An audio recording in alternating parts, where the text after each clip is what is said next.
Alléluia. Gloire à Dieu. Amen, amen. Amen. Amen. Alors nous vous souhaitons une bonne fête de fin de Sukkot. C'est le dernier jour de Sukkot. Nous allons allumer voilà, le chandelier. Dernier jour de Sukkot. Et nous espérons que vous avez, là que vous êtes, vous avez passé des bonnes fêtes pour ceux qui fêtent Sukkot. Parce que ce n'est pas une fête qu'on fête chez les chrétiens. En général, ce sont les chrétiens messianiques, les chrétiens d'origine juive qui le fêtent. Mais nous avons vu toute cette semaine que Yeshua n'a jamais aboli ses fêtes. Amen. Il n'a jamais aboli les fêtes. Au contraire, Dieu nous a fait la grâce de venir vers les païens afin que nous célébrons les fêtes de l'Éternel. C'est une grâce de fêter les fêtes de l'Éternel. Ce n'est pas un fardeau, ce n'est pas un joug. Voilà. Amen. Amen. C'est l'homme qui a changé les choses, mais tous les apôtres, Paul, tous fêtaient les fêtes de l'Éternel. Toutes les églises des gentils fêtaient les fêtes de l'Éternel. C'est au IVe siècle que ça a changé. Alors, ce n'est pas toutes les doctrines qui viennent, c'est pas la croix, tout est accompli, et puis Yeshua a voulu abolir ces fêtes. Il n'y a aucune raison. Parce que Yeshua, il n'est pas bête, il n'est pas idiot pour éliminer les fêtes de l'Éternel. Parce que ça n'a aucun sens. Alléluia. Amen. Alléluia. Amen. Ça n'a aucun sens de venir pour abolir ce que lui-même a mis à perpétuité. Ça veut dire que tant qu'il n'y a pas les nouveaux sur une nouvelle terre, les fêtes de l'Éternel existeront. Amen. Amen. Et je bénis Dieu pour le peuple juif qui continue à fêter les fêtes de l'Éternel. Amen. Même si les chrétiens n'ont pas encore compris. Mais nous allons essayer de voir ça. Alors aujourd'hui, nous sommes le 22 de la 7e lune. Et nous sommes le 8e jour, le dernier jour de Sukkot. Alors nous allons faire une lecture sur Sukkot, Yeshua à Sukkot, à Yerushalayim. D'accord? Nous allons faire une lecture, disons, comment on dit, en diagonale, lire toutes les paroles que Yeshua a prononcées à Sukkot. Et vous allez vous retrouver, et nous allons vous citer les versets, de façon qu'on puisse avoir une idée de ce qui s'est passé à Sukkot, qui est dans le Nouveau Testament. Ce que Yeshua a dit et il a fait à Sukkot. Et vous serez étonnés, voilà. Ah, c'est à Sukkot ça s'est passé. Voilà. Il a fait des miracles à Sukkot. Et c'est à Sukkot qu'il a dit à la femme adultère, qu'il a dit à ceux qui voulaient lapider la femme adultère, que celui qui n'a jamais péché lui jette la première pierre. Parce que c'était à Sukkot, dans le temple, ça s'est passé. Ça ne s'est pas passé dans le désert, ça s'est passé à Sukkot, dans la cour du temple. Alléluia. Amen. Alors nous allons faire, c'est dans Jean 7, voir un petit peu, à partir du verset 1er, voir un petit peu ses frères, ils ne croyaient pas trop en lui, et la réaction de ses frères, et il dit à ses frères de monter déjà, et lui il monte après. Et on nous dit le jour le plus important, c'est aujourd'hui. Le dernier jour de Sukkot, c'est le jour le plus important. Amen. Amen. Alors, Gandalina va prier, et puis nous allons entrer dans le vif du sujet. Éternel, merci. Merci de ta présence. Merci de nous soutenir. Merci de rendre ton serviteur. Merci pour ton 3e jour, éternel. Merci. Pour ton 2e jour. Ton 2e jour, plutôt. Merci. Non, 3e jour, tu as raison. C'est le 3e jour. Merci pour tes bienfaits. Merci pour la communion avec toi. Et merci pour tout ce que tu fais et que tu feras pour nous et pour ton peuple et pour tes enfants. Amen. Amen. Amen. Alléluia. Alléluia. Amen, amen. Amen, amen, amen, amen. Alors nous allons lire Jean 7. verset 1er pour entrer dans le contexte de la fête des Huttes. Et là, nous allons voir que Yeshua, il ne monte pas les premiers jours parce que eh bien, depuis la dernière fois qu'il était à Jérusalem, qu'il était en Judée, on cherche à le tuer. Alors, comme on l'attend, il ne va pas se jeter dans la gueule du loup. Hein? Souvent, les chrétiens pensent parce qu'ils ont la foi, ils peuvent se jeter dans la gueule du loup. Non, il y a un temps pour chaque chose. Il ne monte pas. Mais, au moment opportun, il monte. Au moment qu'il sait que le peuple, même ceux qui sont contre lui, ne pourront rien faire. Ils ne pourront rien faire. Parce qu'il sait qu'il y a une partie qui sera pour lui. Et ça risque de faire un conflit. Alors, voilà. Alors, Jean 7. Alors, comme Damina va lire avec nous, Jean 7 à partir du verset 1er. Incrédulité des frères de Jésus. Après cela, Jésus parcourait la Galilée, car il ne voulait point parcourir la Judée, parce que les Juifs cherchaient à le faire mourir. Or, la fête des Juifs, celle des Huttes, était proche. Ses frères lui dirent, pars d'ici et va en Judée, afin que tes disciples contemplent aussi les œuvres que tu fais. Personne n'agit en secret s'il cherche à se mettre en évidence. Si tu fais ces choses, manifeste-toi au monde. En effet, ses frères non plus ne croyaient pas en lui. Jésus leur dit, le moment n'est pas encore venu pour moi, mais pour vous, le moment est toujours opportun. Le monde ne peut vous haïr, il y a de la haine pour moi, parce que je rends de lui le témoignage que ses œuvres sont mauvaises. Montez-vous à la fête, moi, je ne monte pas encore à cette fête, parce que le moment pour moi n'est pas encore accompli. Alléluia. Après leur avoir dit cela, il resta en Galilée. Jésus à Jérusalem pendant la fête des Huttes. Verset 10. Quand ses frères furent montés à la fête, alors il monta aussi lui-même, non pas de façon manifeste, mais comme en secret. Les Juifs le cherchaient pendant la fête et disaient, où est-il? Et il y avait dans la foule beaucoup de murmures à son sujet. Les uns disaient, c'est un homme de bien, mais d'autres disaient, non, au contraire, il égare la foule. Personne toutefois ne parlait ouvertement de lui, par crainte des Juifs.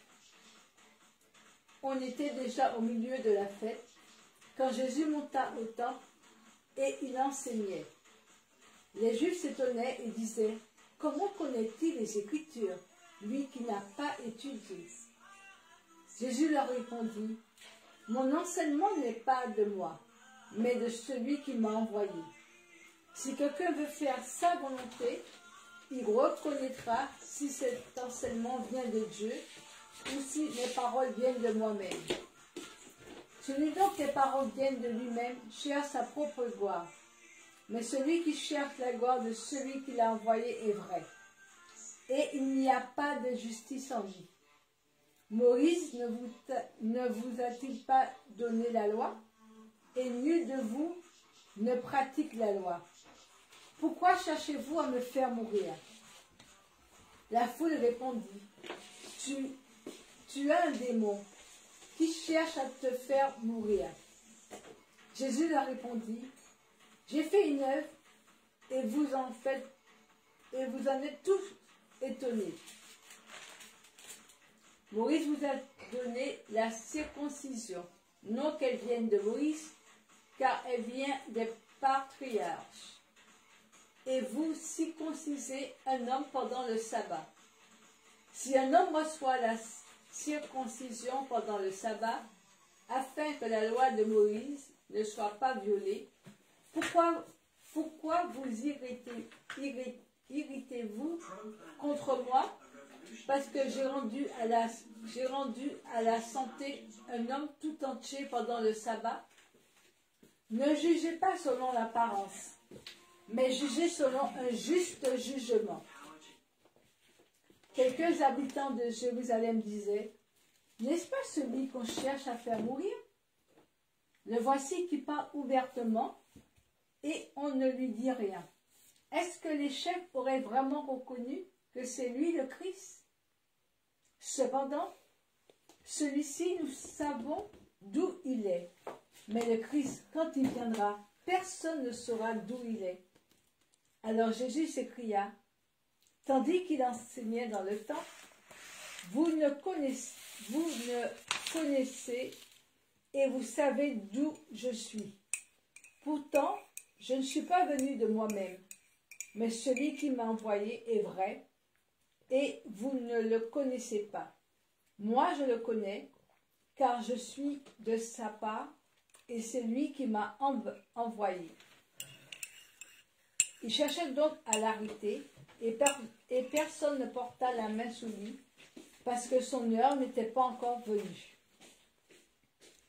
Plusieurs parmi la foule croyaient en lui, et disaient, le Christ, quand il viendra, fera-t-il plus de miracles que n'en a fait celui-ci?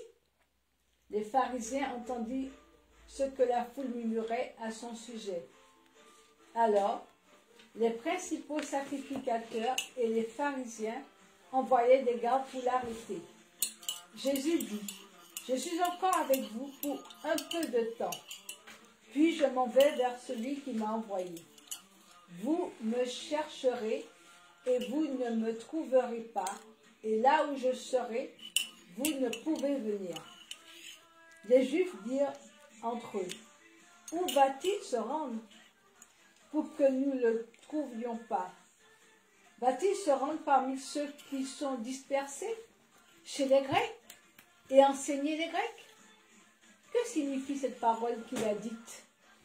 Vous me chercherez et vous ne me trouverez pas, et là où je serai, vous ne pouvez venir. Le dernier jour, le grand jour de la fête, Jésus debout s'écria. Le dernier jour. Le grand jour de la fête. Ouais, rappelle-nous quel verset tu es. 37. Toujours de Jean 7. Jésus debout s'écria. Si quelqu'un a soif, qu'il vienne à moi et qu'il boive. Celui qui croit en moi, des fleuves d'eau vive couleront de son sein, comme dit l'Écriture. Il dit cela de l'Esprit qu'allait recevoir ceux qui croiraient en lui. Car l'Esprit n'était pas encore donné, parce que Jésus n'avait pas encore été glorifié. Des gens de la foule, après avoir entendu ces paroles, disaient « Celui-ci est vraiment le prophète ». D'autres disaient « Celui-ci est le Christ ». Et d'autres disaient « Est-ce bien de la Galilée que doit venir le Christ ?» L'Écriture ne dit-elle pas que c'est de la descendance de David et du village de Bethléem d'où était David que le Christ doit venir? Il y eut donc à cause de lui division parmi la foule. Quelques-uns d'entre eux voulaient l'arrêter, mais personne ne porta les mains sur lui. Les gardes retournaient vers les principaux sacrificateurs et les pharisiens qui leur dirent « Pourquoi ne l'avez-vous pas emmené ?» Les gardes répondirent « Jamais homme n'a parlé comme parle cet homme. » Les pharisiens leur répliquèrent « Est-ce que vous aussi, vous avez été séduits? Y a-t-il quelqu'un des chefs ou des pharisiens qui ait cru en lui? Mais cette foule qui ne connaît pas la loi, ce sont des maudits. » Nicodème, qui était venu précédemment vers Jésus et qui était l'un d'entre eux, leur dit « Notre loi juge-t-elle un homme avant qu'on l'ait entendu et qu'on sache ce qu'il a fait ?» Ils lui répondirent « Saurais-tu toi aussi de la Galilée? Cherche bien et tu verras que de la Galilée, il ne sort pas de prophète. Parce que Nazareth, ça signifie rejeton. Alors pour eux, les prophètes doivent venir de la ville de David, Bethléem, Jérusalem, ou par exemple Bethel. Ce sont des villes célèbres, mais des villes qui prophétiquement veut dire quelque chose. Mais Nazareth, Galilée, ce sont des villageois, ce sont des campagnards. Un roi ne peut pas venir de la campagne. Un roi doit venir d'une ville noble. Hein? C'est Yeshua qui a rendu Nazareth célèbre. Mais Nazareth n'était pas célèbre. Et on les appelait les Nazaréens, c'était une manière pour les appeler les rejetons. Hein? C'était pour les mépriser. Alors, continue. La femme adultère. Alors, là maintenant, on s'arrête là. Là, c'est le chapitre 7. Là, nous n'allons pas commenter beaucoup, mais c'est pour montrer que ce qui s'est passé lorsque Yeshua est monté pour la fête de Sukkot. Il n'est pas monté au début, il est monté après. Et parce que on cherchait à le tuer. Et il ne s'est pas jeté dans la gueule du loup. Il est monté au moment opportun. Et, comment dire, et au moment qu'il est monté, personne ne pouvait rien faire parce que son heure n'était pas encore venue. Alors là, on est 6 mois avant Pâques. Amen. C'est-à-dire, on est 6 mois avant la mort du Seigneur. On est 6 mois avant son arrestation. Et les dernières fêtes, les fêtes de la dernière Pâques, depuis là, on essayait déjà de mettre la main sur lui. Parce qu'il avait guéri des gens le jour du Shabbat. Alors, là, je vous ai fait faire une lecture, mais je ne veux pas commenter cette partie. Là, on va aller jusqu'au chapitre 9. On lira juste les paroles que Yeshua a prononcées ce jour-là. Là, c'est le soir qu'on venait lire. Là, le dernier jour de Sukkot, là, c'est le soir. Après, au verset 1er du chapitre 8, Yeshua se rendit au mont des Oliviers. Au point du jour, c'est-à-dire le lendemain.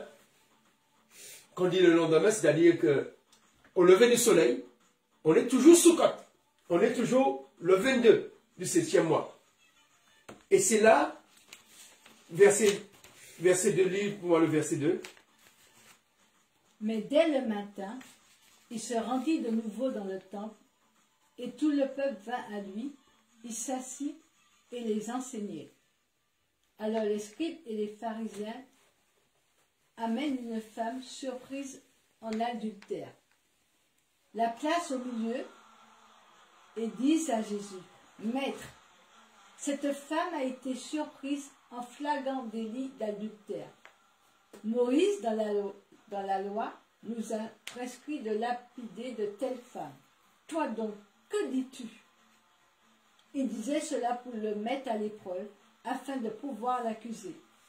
Mais Jésus se baissa et se mit à écrire avec le doigt sous la terre. Comme il persistait à le questionner, il se redressa et leur dit, « Que celui de vous qui est sans péché lui jette le premier la pierre. » Amen. Ça, c'est l'une des phrases célèbres que Yeshua a prononcées le jour de Sukkot. À part ce que nous avons lu au verset 7. Au verset 7, quelles sont les paroles qu'il a prononcées à partir du verset 10? Chapitre 7, à partir du verset 10. 10, il a dit, quand Jésus à Jérusalem pendant la fête des huttes, quand ses frères furent montés... À partir du verset 10, hein? Oui. Les paroles de Yeshua, juste les paroles. Mon enseignement n'est pas de moi, mais de celui qui m'a envoyé. Si quelqu'un veut faire sa volonté, il reconnaîtra si cet enseignement vient de Dieu.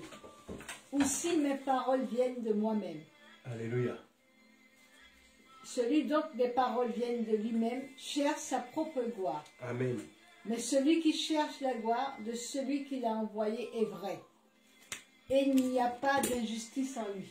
Amen, amen. Et le chapitre 7 commence où? Ah, ok. Ok, Après ok. cela. Ok. Et les autres paroles qu'il dit, toujours dans le chapitre 7.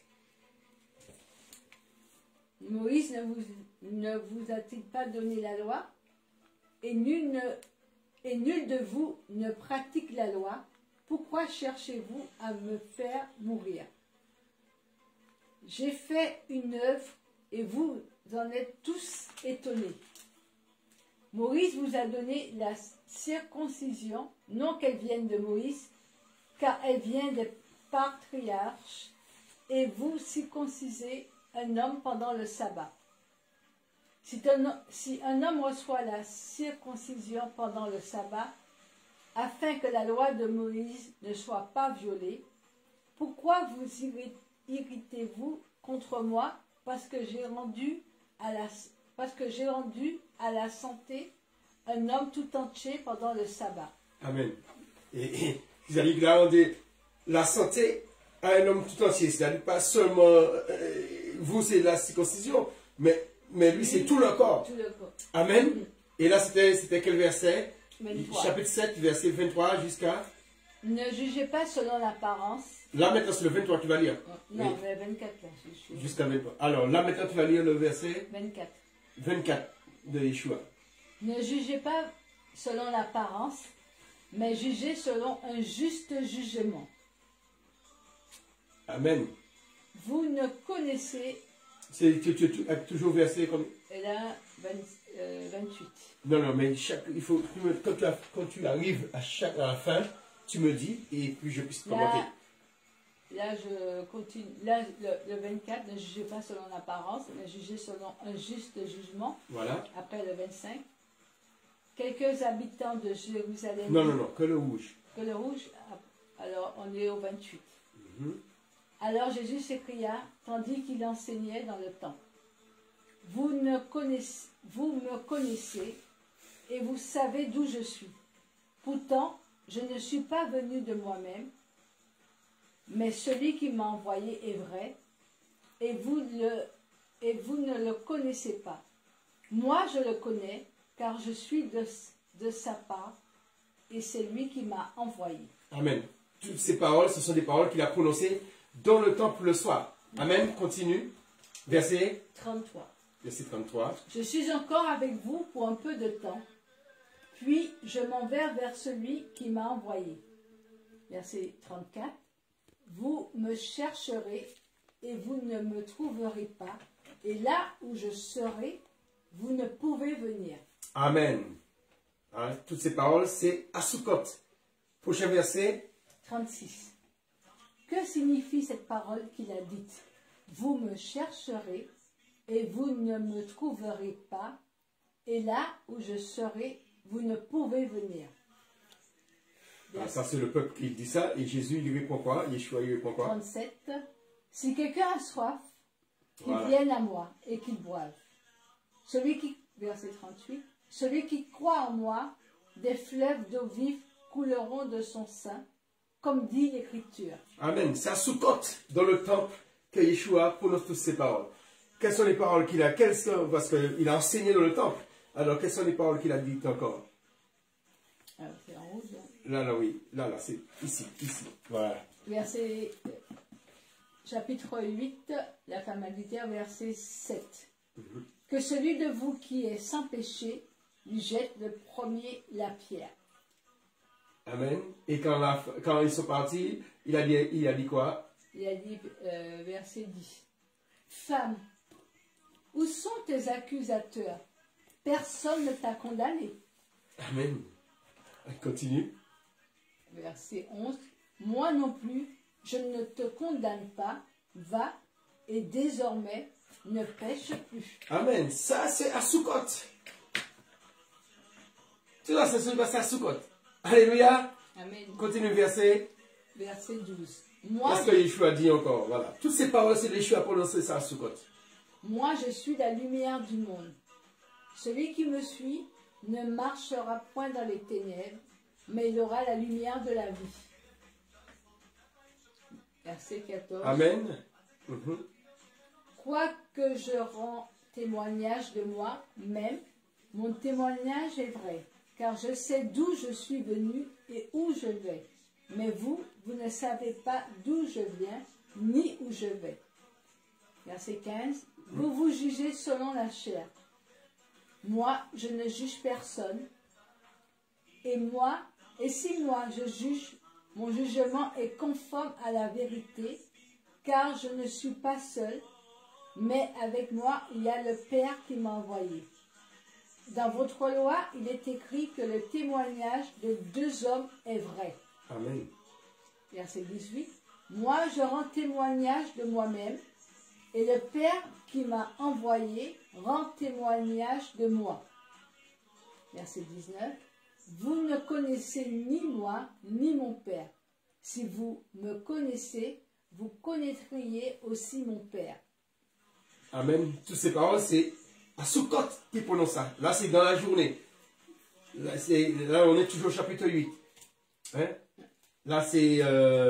tu as quel verset? 21. Chapitre 8, 21. Je m'en vais. Voilà. Il est en train de parler de son départ. Alors, vas-y. Je m'en vais, et vous me chercherez, et vous mourrez dans votre péché. Vous ne pouvez venir où je vais. Verset 22. Vous ne pouvez venir où je vais. Verset 23. Vous êtes d'en bas, moi je suis d'en haut. Vous êtes de ce monde, moi je ne suis pas de ce monde. Verset 24. C'est pourquoi je vous ai dit que vous mourrez dans vos péchés, car si vous ne croyez pas que moi je suis, vous mourrez dans vos péchés. Que moi je suis. Il est en train le Yod He Vavier, hein, le tétragramme. Moi je suis. Hein, c'est-à-dire que c'est le mot qu'on a traduit par éternel, ça veut dire que moi l'éternel, il est en train de dire là. Je suis. Moi l'éternel, vous ne croyez pas que moi l'éternel, vous mourrez et vous ne croyez pas en moi l'éternel. Qui veut dire, mais vous mourrez dans vos fautes. Continue. Verset 25. D'abord, pourquoi vous parlerai-je? J'ai à votre sujet beaucoup à dire et à juger. Mais celui qui m'a envoyé est vrai, et ce que j'ai entendu de lui, je le dis au monde. Verset 28.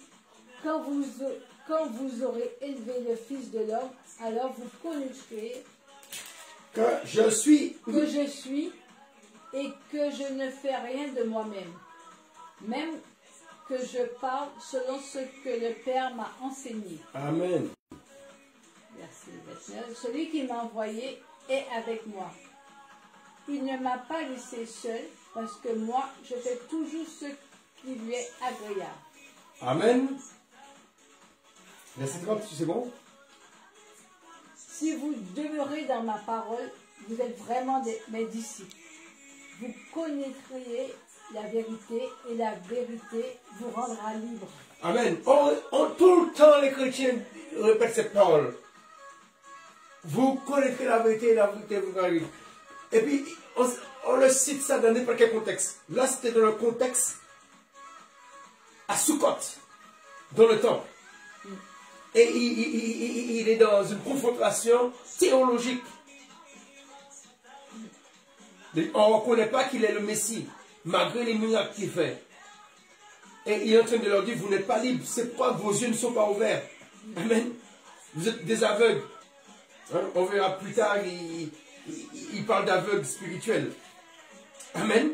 Amen. Alors, qu'est-ce qui se passe au verset 31? Toujours à Sukkot, ça se passe. Vous voyez, il y a beaucoup de choses qui se passent à Sukkot. C'est pas à Sukkot, c'était un jour de sabbat. Ça veut dire qu'on reste toute la journée. On est là la veille, mais on est là toute la journée. Alors, ça ne se passe pas en 2 heures qu'on va lire cette lecture. Mais ça veut dire que ça prend toute la journée. Tout ça, cet événement, on pourrait faire un film sur Sukkot ça prendrait toute la journée pour raconter la vie de Jésus.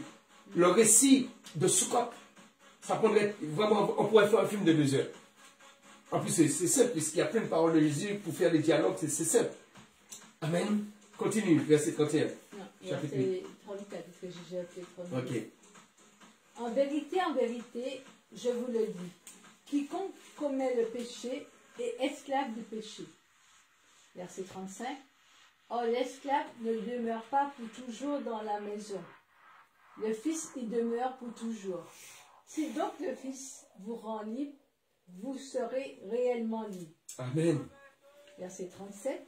Je sais que vous êtes la descendance d'Abraham, mais vous cherchez à me faire mourir parce que ma parole ne trouve pas de place en vous.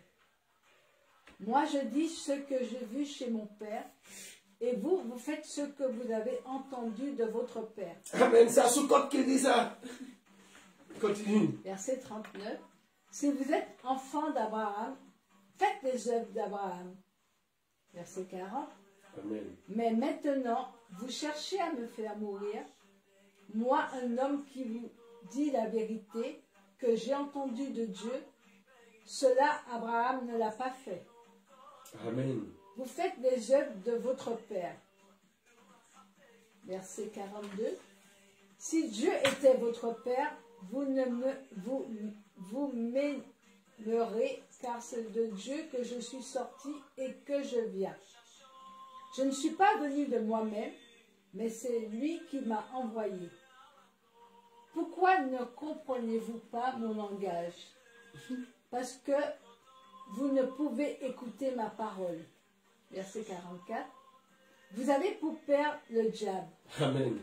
Et vous voulez accomplir les désirs de votre père? Il a été meurtrier dès le commencement. J'aime bien cette version, il dit, vous êtes du père le diable, et vous voulez faire les combines de votre père. Celui-là est un tueur dès l'entête, dès le commencement. Il ne s'est pas tenu dans la vérité, parce qu'il n'est pas en lui de vérité. Quand il dit le mensonge, il parle de son propre fond, parce qu'il est menteur et père du mensonge. C'est à Sukkot, à Sukkot qu'il a prononcé toutes ces paroles. Heureusement qu'il a été à Sukkot pour qu'on puisse avoir de tels enseignements. Il n'aurait pas eu cette confrontation, et bien ses disciples n'auraient pas pu écrire cela. Amen. Verset 45, continue. Et moi, parce que je dis la vérité, vous ne me croirez pas. Parce que la vérité qu'ils sont libres. Et eux, ils ne sont pas libres. Ils ont comme père le diable. Malgré ce sont des religieux. Verset 46. Qui de vous me convaincra de péché? Si je dis la vérité, pourquoi ne me croyez-vous pas? Verset 47. Celui qui est de Dieu écoute les paroles de Dieu. Vous n'écoutez pas parce que vous n'êtes pas de Dieu. 49. Je n'ai pas de démon, mais j'honore mon Père et vous me déshonorez. Verset 50.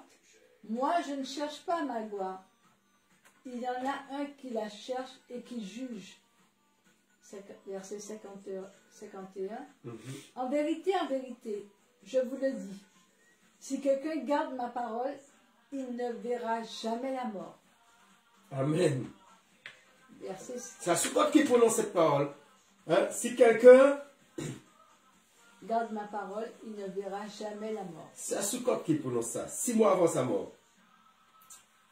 Et sa résurrection et son ascension. Vas-y. Verset 54. Si je me glorifie moi-même, ma gloire n'est rien. C'est mon Père qui me glorifie, lui donc vous dites, il est notre Dieu. Et vous ne le connaissez pas, moi je le connais. Si je disais que je ne le connais pas, je serais semblable à vous, un menteur. Mais oui. Parce qu'il est obligé de dire la vérité. Même si ça dérange, même si on peut le prendre pour un orgueilleux en disant la vérité. S'il ne dit pas la vérité pour faire plaisir, pour qu'on ne puisse pas lui dire, pour qu'il se prend, il est prétentieux, à ce moment-là, il serait menteur. Elle ne veut pas lui ressembler. Alors, nous sommes au verset... Mais, j'ai perdu. Verset 55, oui. Mais je le connais et je garde sa parole. Verset 56. Abraham, votre père, a tressailli d'allégresse Amen. à la pensée de voir mon jour. Amen. C'est à Sukkot qui prononce cette parole. C'est ce jour de Sukkot. Vous voyez ce jour de Sukkot, comment il est béni, comment Yeshua a lancé des enseignements ce jour de Sukkot. Vas-y. Et l'a vu et il s'est réjoui. Verset 58. En vérité, je vous le dis, avant qu'Abraham fût, moi je suis. Amen. C'est à Sukkot qu'il a prononcé cette parole. Hein? C'est bien de savoir toutes ces paroles que nous avons l'habitude d'entendre. On n'imagine pas le contexte. Le contexte, il est à Sukkot. Il est à face des accusateurs, des gens qui veulent le tuer, des gens qui le contestent. Et puis là, il est bombardé avec ces paroles comment dire, ces paroles de sagesse. Hein? Souvent on dit, la parole de sagesse, c'est une parole douce. Là, il est frustré. C'est de la sagesse. Hein? Malgré qu'ils sont en colère, malgré ça les met en colère, c'est la sagesse. Parce qu'ils peuvent rien faire. Vas-y. Chapitre 9. Oui, avant le chapitre 9. Alors, tout ça pour dire, je fais lire ça, c'est pour montrer les enseignements. Yeshua, il s'est levé, il a enseigné, mais on voit la façon que Yeshua enseignait, ça ressemble au... Comment ça s'appelle les one-man show. Ils font du stand-up. C'est-à-dire le stand-up, c'est-à-dire que tu fais un sketch, mais tu fais participer le public. En même temps. Quand il enseignait, dans le temple, je veux dire dans la cour, il discute avec les gens. Mais pendant qu'il discute avec eux, malgré les contradictions, il lance des petites flèches, il lance des enseignements, il lance des instructions, il pose les pierres. C'est sa façon d'enseigner. Même dans l'opposition, il enseignait. Alors souvent, on se dit, et comme on parle de Dieu, il y a des discussions. Là, ils étaient en train de... C'était des discussions. La voix le tout devait monter. Mais Yeshua lui-même, il ne monte pas avant. Il monte le moment opportun. Au moment qu'il pourra donner son enseignement. Il n'a pas fait comme le diable voulait qu'il fasse, et se jeter par en bas, se jeter dans la gueule. Non. Au moment qu'il fallait qu'il monte, il a commencé par enseigner. À ce moment-là, la stratégie, c'est qu'il a pu convaincre une partie du peuple. Il a pu ramener une partie du peuple qui fait dire que là, il a créé sa protection. Ceux qui veulent sa vie, ils ont affaire aux gens une partie qui dit que c'est un prophète, c'est vraiment, cet homme c'est le Messie. Le Messie, oui. Alors, et là nous avons vu la femme adultère, nous avons vu cette confrontation avec les pharisiens. Alors verset 59 nous dit, alors ils prennent des pierres pour les lancer sur lui. Yeshua se cache et sort du sanctuaire.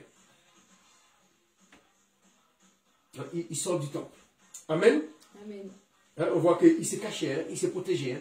Hein, il n'a pas dit, il n'a pas mis son comment dire, en Martinique on dit son gros fall dehors. Il n'a pas dit, bon, j'ai mon bouclier, rien ne peut m'arriver.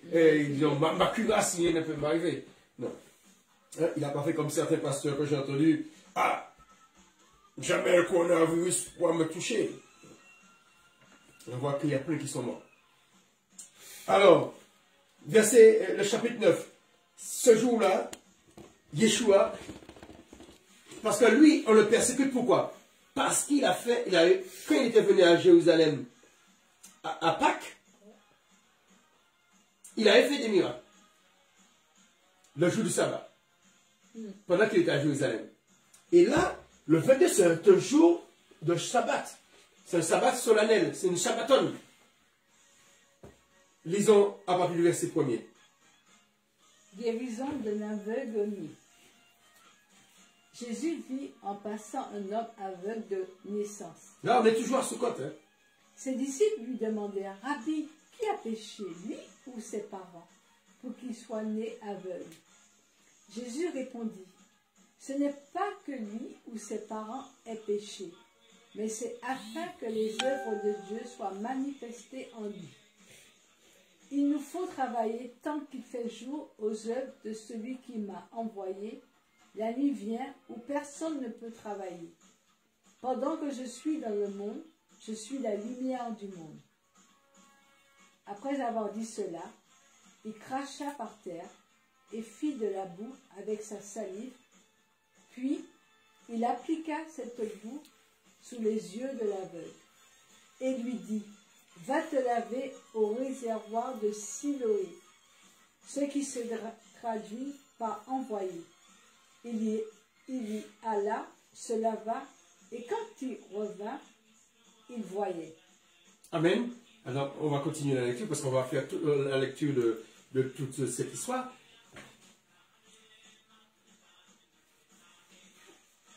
La plupart d'entre nous, nous connaissons cette histoire. Nous l'avons vu dans des films de Jésus. Mais est-ce qu'on savait que c'était à Sukkot que ça s'est passé? Non. Alors, Sukkot, pour nous, c'est un moyen de nous remémorer les événements que Yeshua a fait à Sukkot. C'est un jour comme aujourd'hui, le 22e jour de la 7e lune, que Yeshua a fait tout cela. Alors, continue, concernant l'aveugle.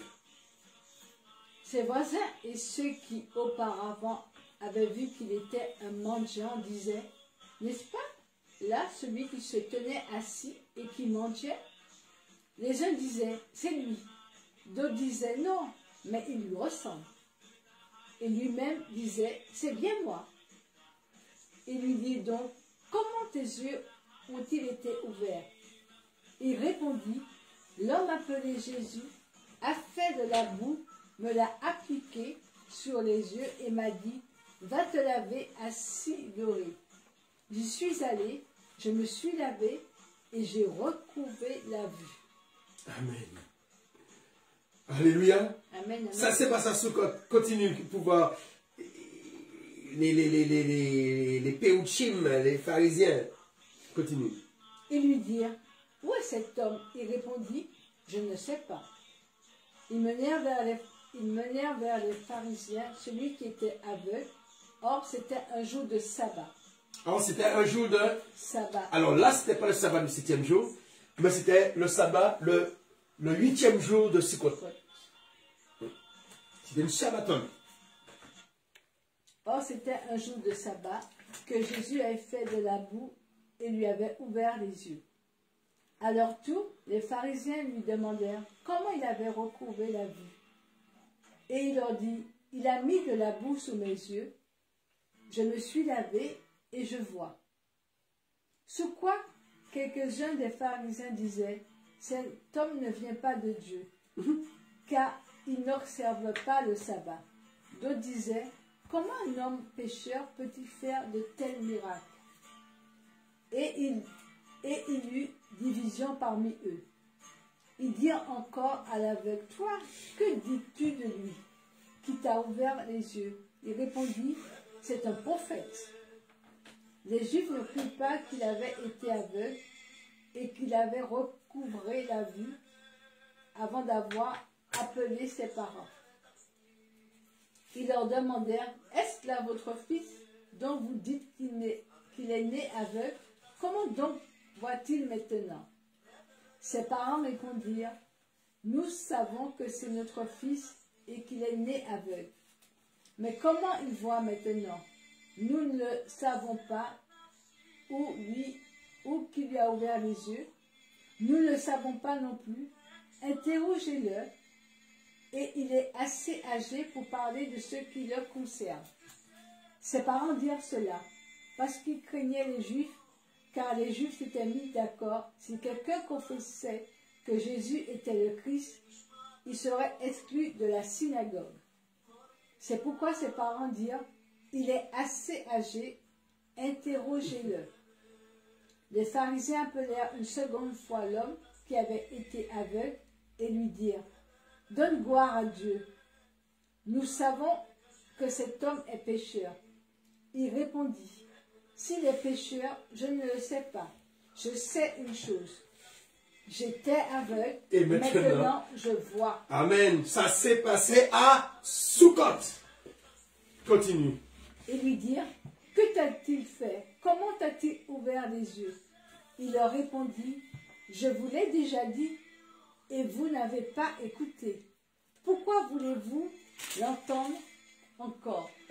Voulez-vous aussi devenir ses disciples? » Ils l'insultèrent et dirent, « C'est toi qui es son disciple. Nous sommes disciples de Moïse. Nous savons que Dieu a parlé à Moïse, mais celui-ci, nous ne savons d'où il est. » Cet homme leur répondit, « Voilà ce qui est étonnant, c'est que vous ne sachez pas d'où il est, et il m'a ouvert les yeux. » Amen. Nous savons que Dieu n'exauce pas les pécheurs, mais si quelqu'un honore Dieu et fait sa volonté, celui-là, il exauce. Jamais encore on a entendu dire que quelqu'un ait ouvert les yeux d'un aveugle-né. Si cet homme n'était pas de Dieu, il ne pourrait rien faire. Ils lui répondirent, « Tu es tout entier dans le péché, et c'est toi qui nous enseignes. » Et ils le jetèrent dehors. Jésus apprit qu'il avait jeté dehors, il le trouva et lui dit, « Crois-tu au Fils de l'homme » Il répondit, « Qui est-il, Seigneur, afin que je croie en lui ?» Il l'a vu, lui dit Jésus, et celui qui te parle, c'est lui. Amen. Alors il dit, « Je crois, Seigneur », et il l'adora. Alléluia. Puis Jésus dit, « Je suis venu dans ce monde pour un jugement, afin que ceux qui ne voient pas voient, Amen. et ceux qui ne voient deviennent aveugles. » Il a prononcé cette parole le jour de Sukkot. Quelques pharisiens qui étaient avec lui, après avoir entendu ces paroles, lui dirent, « Nous aussi, sommes-nous aveugles ?» Jésus leur répondit, « Si vous étiez aveugles, vous n'aurez pas de péché. Mais maintenant vous dites, nous voyons, aussi votre péché demeure. » Amen. Amen. Amen. Amen. Toutes ces paroles ont été données À Sukkot. à Sukkot. Amen. Amen. Et ce message sur le beau berger. Le bon berger. Le beau berger ou sur le bon berger qui est marqué? Le bon berger. Le bon. Allez, lis quelques mots là-dedans. C'est un enseignement de Sukkot. Chapitre 10. En vérité, je vous le dis, celui qui n'entre point par la porte dans la bergerie, mais qui y monte par un autre côté, celui-là est un voleur et un brigand. Mais celui qui entre par la porte est le berger des brebis. Le portier lui ouvre, et les brebis entendent sa voix. Il appelle par leur nom les brebis qui lui appartiennent et les mène dehors. Lorsqu'il a fait sortir toutes celles qui lui appartiennent, il marche devant elles, et les brebis le suivent parce qu'elles connaissent sa voix. Elles ne suivront point un étranger, mais elles fuiront loin de lui parce qu'elles ne connaissent pas la voix des étrangers. Jésus leur dit cette parabole, mais ils ne comprirent pas ce qu'il leur disait. Jésus leur dit encore, en vérité, je vous le dis, moi je suis la porte des brebis. Tous ceux qui sont venus avant moi sont des voleurs et des brigands. Amen. Mais les brebis ne les ont pas écoutés. Moi je suis la porte. Si quelqu'un rentre par moi, il sera sauvé. Il entrera et sortira et trouvera des pâturages. Le voleur ne vient que pour voler et tuer et détruire. Moi, je suis venu afin que les brebis aient la vie et qu'elle ait en abondance. Ça, c'est toutes ces paroles C'est à Sukkot, continue, ce long message du Seigneur. Moi, je suis le bon Jusqu'au berger. verset 21. Moi, je suis le bon berger. Le bon berger donne sa vie pour ses brebis. Mais le mercenaire qui n'est pas berger et à qui les brebis n'appartiennent pas, voit venir le loup, abandonne les brebis et s'enfuit. Et le loup s'en empare et les disperse. C'est qu'il est mercenaire et qui ne se met pas en peine de brebis. Moi, je suis le bon berger. Amen. Je connais mes brebis et mes brebis me connaissent. Comme le Père me connaît et comme je connais le Père, et je donne ma vie pour mes brebis. Amen. J'ai encore d'autres brebis qui ne sont pas de cette bergerie. Celles-là. C'est nous les païens. Vas-y. Il faut aussi que je les amène. Elles Alléluia. entendront ma voix et il y aura un seul troupeau, un seul berger. Le Père n'aime parce que je donne ma vie, Amen. afin de la reprendre. Personne ne me l'ôte, mais je la donne de moi-même. Amen. J'ai le pouvoir de la donner et j'ai le pouvoir de la reprendre. Amen. Tel est l'ordre que j'ai reçu de mon Père. Il y eut de nouveau, à cause de ces paroles, division parmi les Juifs. Amen. Parce que Yeshua sait à quel moment il sait ça va créer une division et il sera protégé. Il y a une partie qui sera pour lui. Continue. Alors, tu es au verset. Plusieurs d'entre eux disaient, il a un démon, il est fou. Pourquoi l'écoutez-vous? D'autres disaient, ces paroles ne sont pas celles d'un démoniaque. Un démon peut-il ouvrir les yeux des aveugles? Amen. Amen. Alors, du chapitre 7 jusqu'au chapitre 10, verset 21, toutes ces paroles, tous ces faits, l'aveugle qui a été guéri, la femme adultère qui a été pardonnée, et tous les enseignements sur le bon berger, toutes ces paroles, c'est à Sukkot.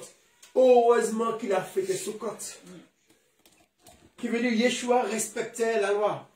Il respectait les commandements. Hein, comment ça s'appelle? Les mitzvot. Amen. Alors, lisons ce commandement dans Lévitique. Lévitique 23. Sukkot. Pour essayer de comprendre dans quel bain Yeshua était. Parce que Sukkot fait partie des fêtes de pèlerinage. Alors, Lévitique 23. Lévitique 23. Le verset 39 à 43. 39 à 43. Vas-y.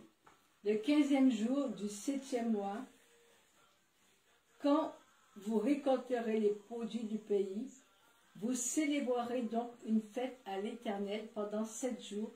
Le premier jour sera un jour férié et le 8e sera un jour férié. Amen. Vous prendrez le premier jour du fruit de beaux arbres, des branches de palmiers, des rameaux d'arbres touffus et des saules de rivière. Et vous vous réjouirez devant l'Éternel votre Dieu pendant 7 jours. Vous célébrerez chaque année cette fête à l'Éternel pendant 7 jours. C'est une prescription perpétuelle pour toute votre génération. Vous la célébrerez le 7e mois. Vous demeurez pendant 7 jours sous des huttes. Tous les autochtones en Israël demeureront sous des huttes, afin que vos descendants sachent que j'ai fait habiter sous des huttes les Israélites après les avoir fait sortir du pays d'Égypte. Je suis l'Éternel votre Dieu. C'est ainsi que Moïse parla des solennités de l'Éternel aux Israélites. Amen. Hein? Verset 41 dit, vous observerez cette fête en l'honneur d'Adonai pendant 7 jours de l'année, et cela une ordonnance perpétuelle. Est-ce que Christ est venu pour vous? abolir ce qui est perpétuel. Non. Lorsqu'il est dit, toutes les fêtes, les sabbats, c'est l'ombre des choses à venir. L'ombre des choses à venir. Pour l'instant, nous sommes dans l'ombre.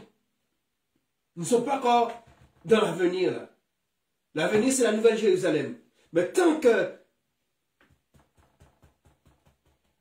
il n'y a pas une nouvelle terre, un nouveau ciel, nous devons célébrer les fêtes de l'Éternel jusqu'à ce que la réalité. Aujourd'hui, la réalité, c'est qui? C'est Christ. Mais ce n'est pas parce que Christ est notre Pâque que nous ne devons plus fêter Pâques.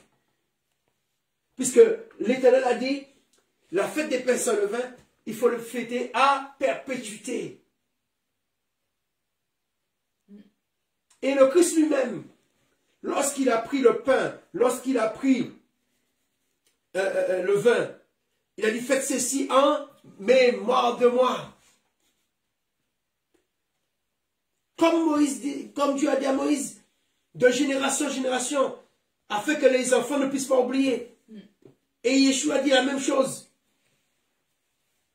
Ce symbole de la fête des pains sans levain, qui est le symbole que Dieu a libéré Israël d'Égypte, que Dieu a frappé tous les premiers-nés égyptiens. C'est ce même symbole, c'est le symbole du corps du Christ et de son sang qui a coulé. Alors parce que, est-ce qu'on doit fêter encore le corps et le sang du Seigneur? Oui. Puisqu'il est dit, jusqu'à ce que, prenons ça, Luc, prenons ça. Et on va finir là. Luc 23. Pour qu'on puisse comprendre, quand Paul dit l'ombre des choses à venir, pour l'instant on est dans l'ombre. Luc 23. Puisque Paul lui-même dit dans Corinthiens que nous voyons comme au travers du miroir. On va le lire aussi, celui de Corinthiens. Parce qu'il n'est jamais trop de donner tous les arguments. Alors, Luc 23. Alors, verset combien? Laisse-moi voir pour vous. Luc 23. Ah, je n'ai pas noté le verset. Je n'ai pas noté le verset. Je pense que c'est le verset. C'est pas là. Non, c'était pas Luc 23, c'est Luc 22. Luc 22, verset. Prenez le verset 18 à 19. 18 à 19. Car je vous le dis, je ne boirai plus désormais du fruit de la vigne jusqu'à ce que le royaume de Dieu soit venu. Ensuite, il prit du pain, et après avoir rendu grâce, il le rompit et le donna en disant, « Ceci est mon corps qui est donné pour vous. Faites ceci en mémoire de moi. » Amen. Et Amen. continue. De même, il prit la coupe après le repas. Il la leur donna en disant, « Cette coupe est la nouvelle alliance en mon sang qui est répandu pour vous. Cependant, voici celui qui me livre est à cette table avec moi. Le Fils de l'homme s'en Amen. va. » Non, c'est bon. Faites ceci en mémoire de moi. Alors, est-ce que parce que le Christ a donné sa vie sur la croix, il a donné son corps, il a donné son sang, et le repas, ça représente son corps et son sang.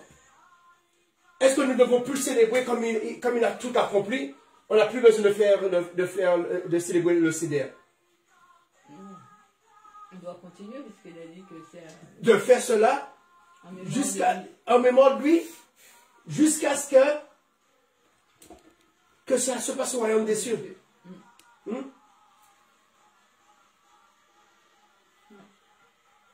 Il a partagé, car je vous le dis, à partir de maintenant, je ne boirai plus avec vous, jusqu'à ce que vienne le royaume des cieux. Amen. Alors, est-ce que, parce que tant que le royaume des cieux n'est pas établi, nous devons faire les fêtes de l'Éternel. Nous devons célébrer la fête de Pâques. Nous devons célébrer la fête de Pentecôte. Nous devons célébrer les Shabbats.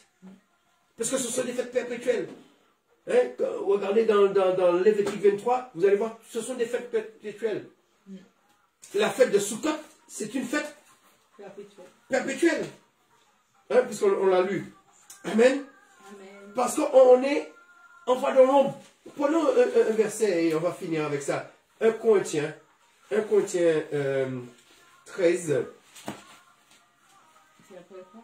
1 Corinthiens, tu prends Actes des Apôtres, Romains et Corinthiens.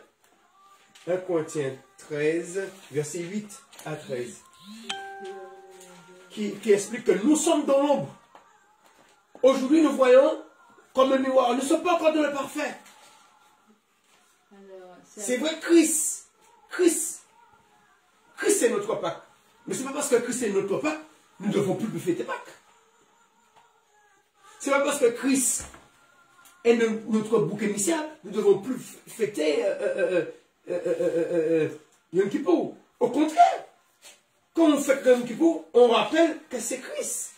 Lorsqu'on fait Pâques, on rappelle Christ qui a donné sa vie. Lorsque nous fêtons la fête des trompettes, nous rappelons Christ qui est le Messie. Lorsque nous fêtons Sukkot, nous fêtons Christ qui est notre maison, qui est le nouveau temple. Alléluia. Toutes les fêtes représentent Christ. Mais comment ça peut être pédagogique si nous ne fêtons pas les fêtes?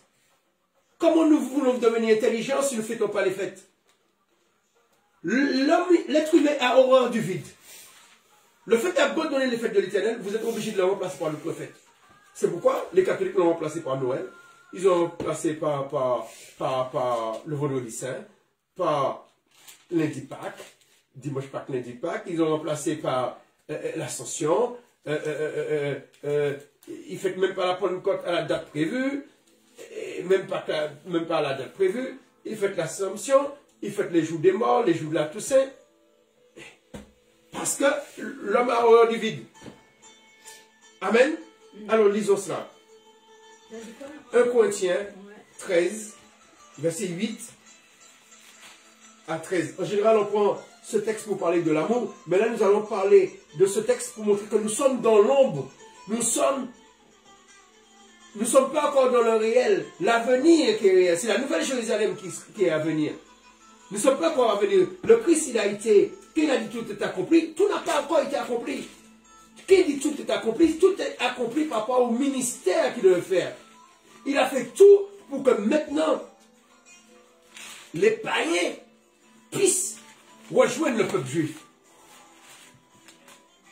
Ce n'est pas cette doctrine de démon qu'on nous a dit que Christ a rejeté les juifs pour accepter les païens. C'est parce que les juifs ont rejeté Christ qui s'est tourné vers les païens. Non, il est venu pour ça. Ésaïe avait prophétisé cela. Hein? Ésaïe 66. Que tout homme célébrera les fêtes de l'Éternel. Et Christ est venu afin que les nations en entier. Il envoie son peuple vers qui? Il envoie ses disciples vers les nations. Allez partout le monde. Prêcher la bonne nouvelle à toutes les nations. En commençant par Jérusalem. Les Judéens. Les Samaritains. Amen. Parce qu'il est venu pour sauver tout le monde. Il s'est pas tourné vers les païens parce que les Juifs l'ont rejeté. C'est faux. Ça, c'est des doctrines de démons. Ça, c'est des doctrines antisémites. Pour mettre la haine entre les non-juifs et les juifs. C'est toute cette haine antisémite qu'a créé Hitler. Qu'a même peut-être créé l'islam. Parce que cette base antisémite. Alors, lisons cela. À partir du verset, j'ai dit verset 8, lisons. Il parle de l'amour. Premier épître de Paul aux Corinthiens, c'est ça? 1 Corinthiens, verset 13. Non, 1 Corinthiens, chapitre 13. Tu es pas chapitre 13 là? Ah, chapitre à partir du verset 8 jusqu'à 13. Alors, l'amour ne succombe jamais. L'amour ne succombe jamais. Amen. Que ce soit les prophéties, elles seront abolies. Les langues, elles cesseront. La connaissance, elle sera abolie. Car c'est partiellement que nous connaissions, c'est partiellement que nous prophétisons. Mais quand ce qui est parfait sera venu, ce qui est partiel sera aboli. Amen. À quel moment ce qui est partiel va être aboli? Quand ce qui est parfait viendra. Pour l'instant, on n'est pas encore dans le parfait. Tant qu'on n'est pas dans le parfait, les prophéties ne sont pas abolies. Tant que ce n'est pas parfait, il y aura encore des prophéties. Il y aura encore des prophètes. Il y aura encore des apôtres, il y aura encore des pasteurs. Parce que nous ne sommes pas dans le parfait. Tant que le parfait n'est pas là, il y aura encore les fêtes de l'Éternel.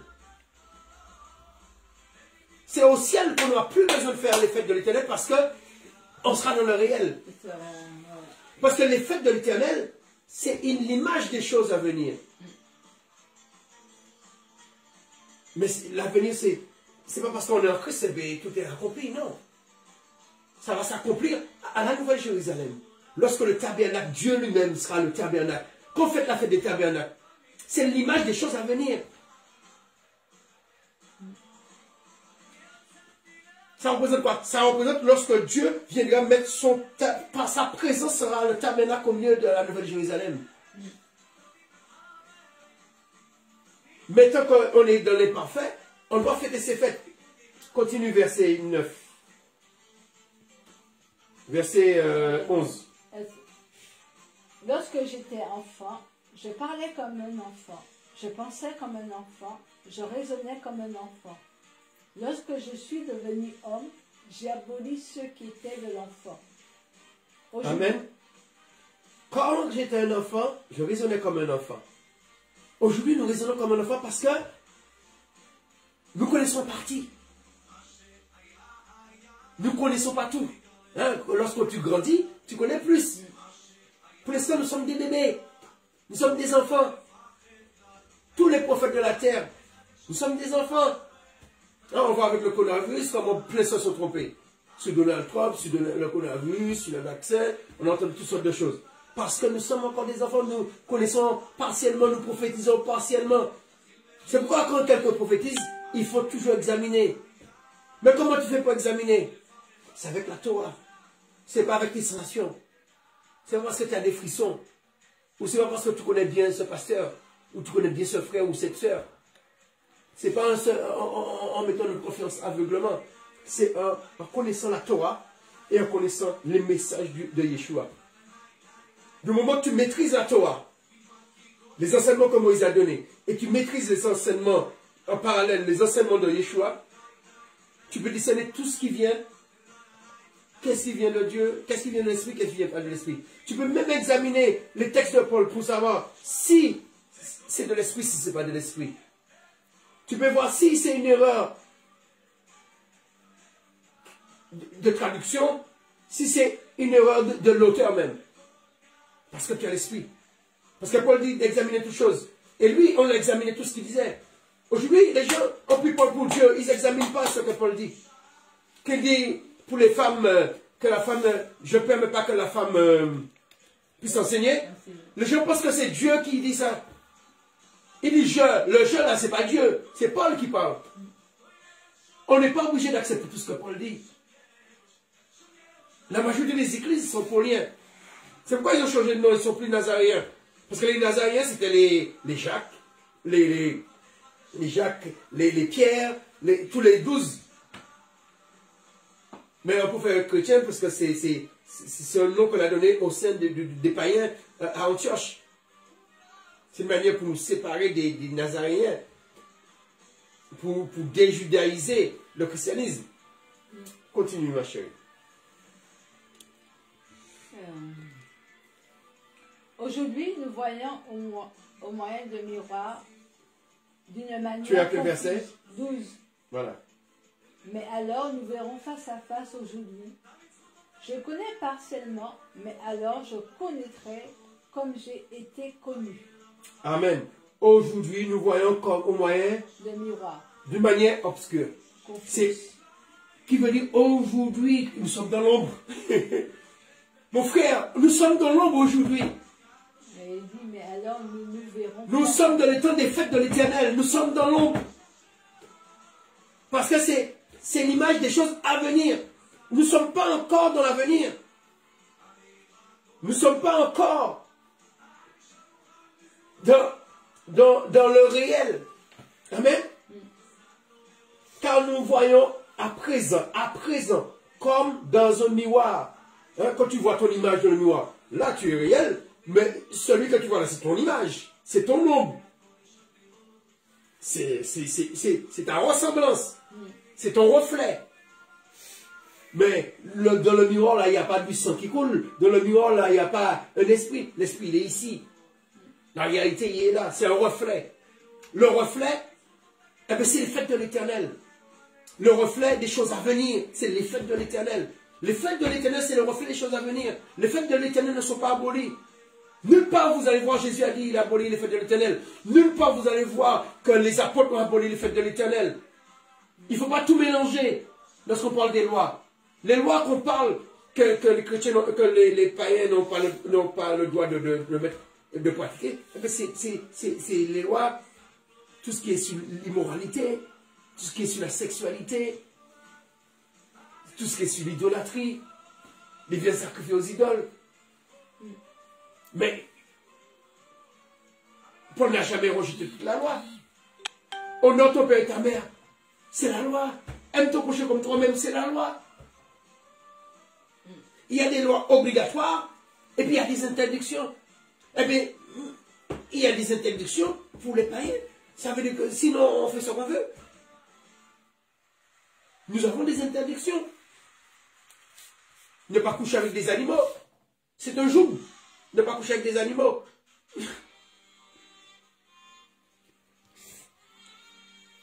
C'est la loi.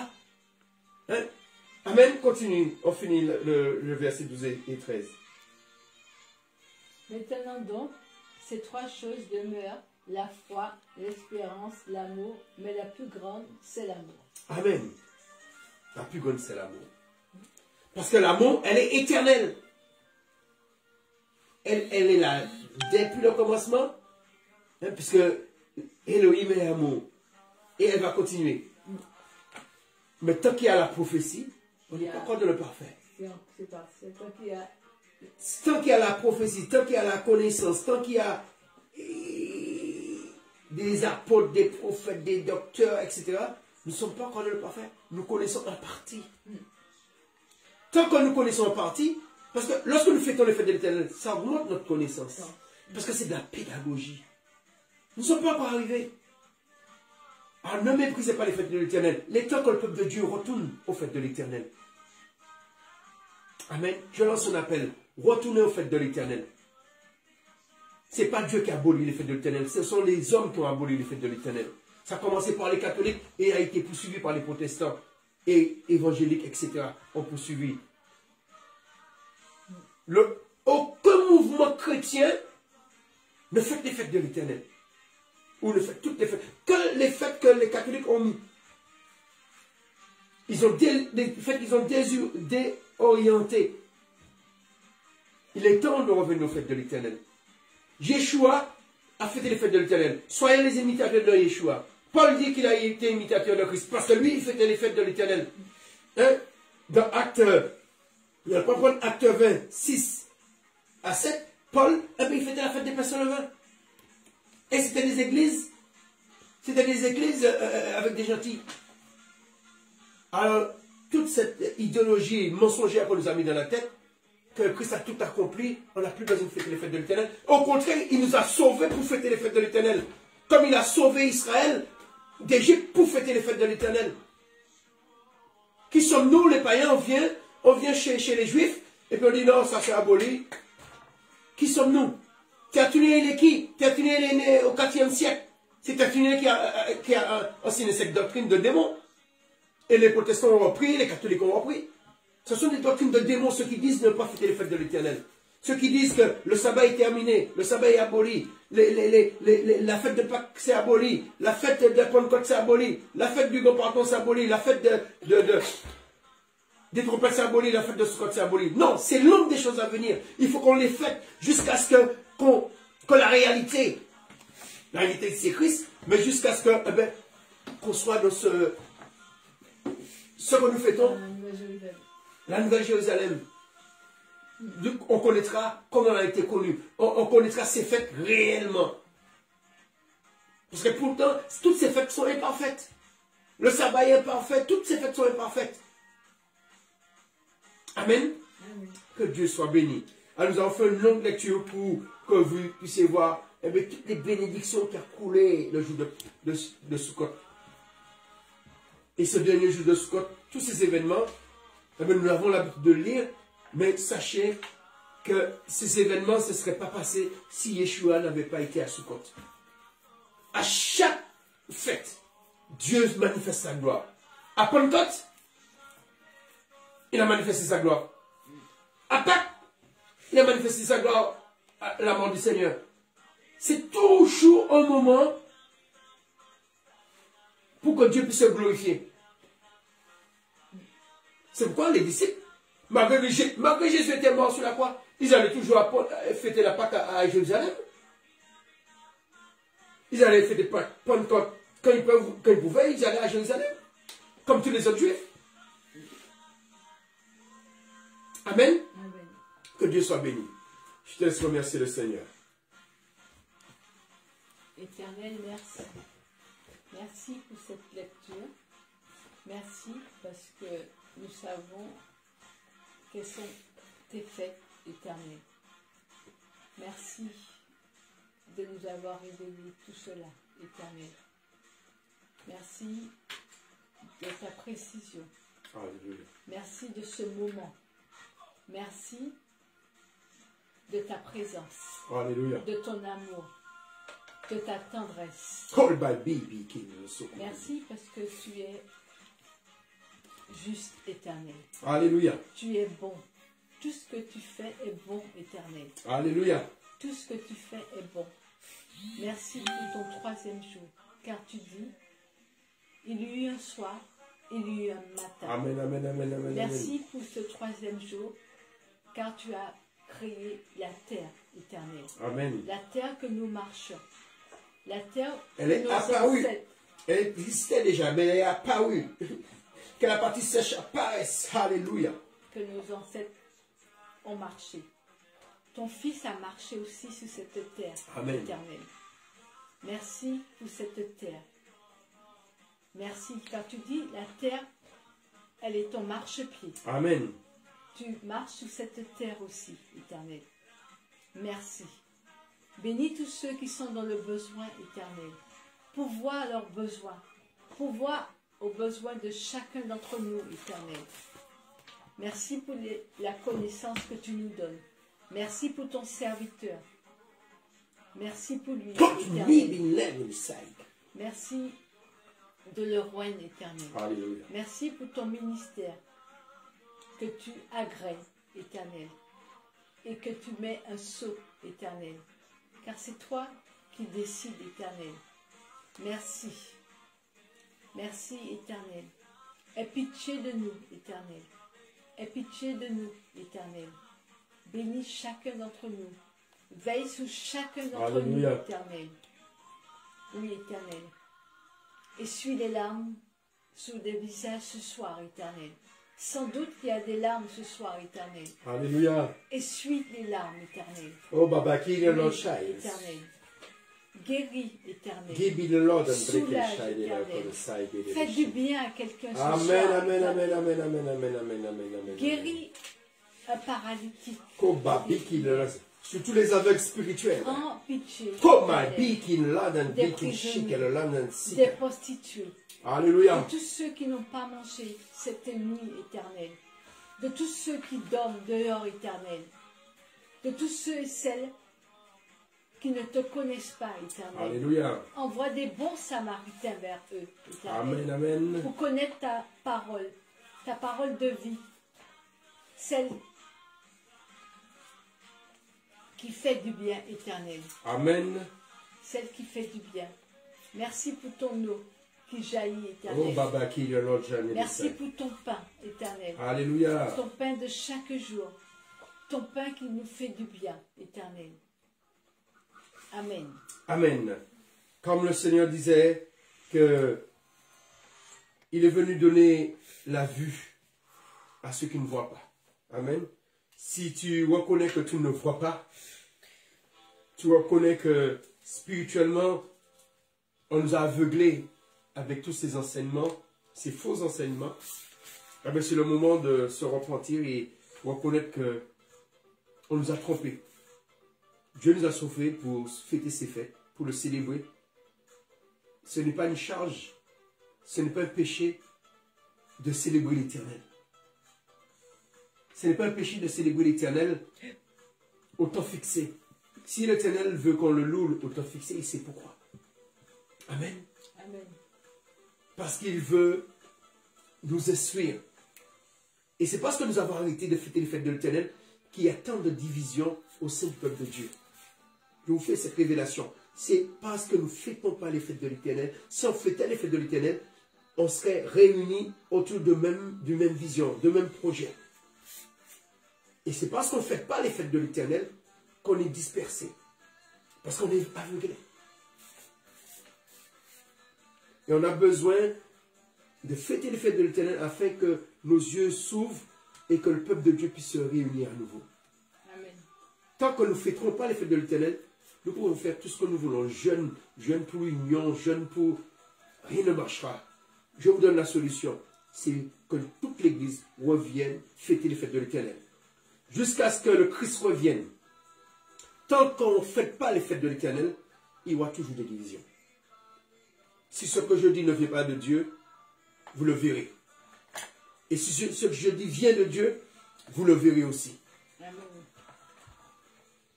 Tant que l'Église ne fêtera pas les fêtes de l'Éternel, il n'y aura pas d'union. Ça, c'est une parole de l'Éternel. Que Amen. Dieu vous bénisse. Amen. Amen.